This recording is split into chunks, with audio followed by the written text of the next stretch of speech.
സംസ്ഥാനത്ത് ശക്തമായ കാറ്റിലും മഴയിലും വ്യാപകമായ നാശനഷ്ടമുണ്ടായി. കണ്ണൂർ കണ്ണവത്ത് വീടിന് മുകളിൽ മരം വീണ് ഗൃഹനാഥൻ മരിച്ചുവെന്ന സങ്കടകരമായ വാർത്ത വരുന്നുണ്ട്. പെരുവ സ്വദേശി ചന്ദ്രനാണ് ദാരുണാന്ത്യമുണ്ടായത്.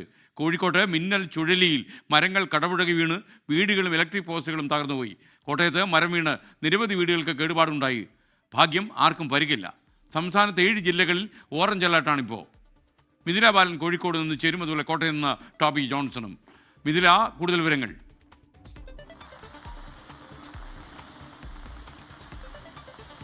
എസ് കെ എൻ, ഏറ്റവും പുതിയ വിവരം എന്നത് കക്കയം ഡാമിൽ ജലനിരപ്പ് ഉയരുന്നു. അതുകൊണ്ട് തന്നെ ഓറഞ്ച് അലേർട്ട് പ്രഖ്യാപിച്ചിട്ടുണ്ട്. നിലവിലെ ജലനിരപ്പ് 756.50 മീറ്ററിലെത്തിയ സാഹചര്യത്തിലാണ് ഇത്തരത്തിൽ ഓറഞ്ച് അലേർട്ട് പ്രഖ്യാപിച്ചത്.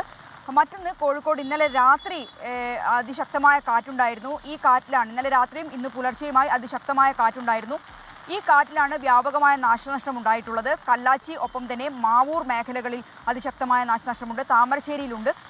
നിരവധി മരങ്ങൾ കടപുഴകി വീണു. ഗതാഗതം തടസ്സപ്പെട്ട ഒരു സാഹചര്യമുണ്ടായി. വീടുകൾക്ക് കേടുപാട് ഉണ്ടായിട്ടുണ്ട്, വാഹനങ്ങൾക്ക് കേടുപാട് ഉണ്ടായിട്ടുണ്ട്. ഇത്തരത്തിൽ നോക്കുകയാണെങ്കിൽ വലിയ രീതിയിലുള്ള ഒരു നാശനഷ്ടം കോഴിക്കോടിൻ്റെ പ്രത്യേകിച്ച് എടുത്തു പറയേണ്ട കാര്യം മലയോര മേഖലകളിൽ തന്നെയാണ് വലിയ രീതിയിലുള്ള ഒരു നാശനഷ്ടം ഉണ്ടായിട്ടുള്ളത്. ഇന്ന് പുലർച്ചെ വീശിയടിച്ച കാറ്റിലാണ് ഇത്തരത്തിലുള്ള ഒരു വ്യാപക നാശനഷ്ടം ഉണ്ടായത്. മറ്റൊന്ന് മാവൂരാണ്.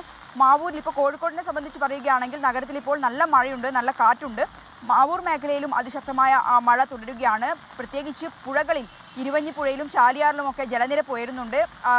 താഴ്ന്ന പ്രദേശങ്ങളിലെല്ലാം ചെറിയ രീതിയിൽ വെള്ളക്കെട്ട് രൂപപ്പെട്ട് വരുന്നുണ്ട്. ഇതാണ് മാവൂരിൽ എടുത്തു പറയാനുള്ളത്. പ്രത്യേകിച്ച് കോഴിക്കോടെ മൊത്തം ഒരു സാഹചര്യം പറയുകയാണെങ്കിൽ ഇപ്പോൾ നഗരത്തിലും ഒപ്പം തന്നെ മലയോര മേഖലകളിലുമെല്ലാം തന്നെ നല്ല മഴ പെയ്യുന്നുണ്ട്. S K N.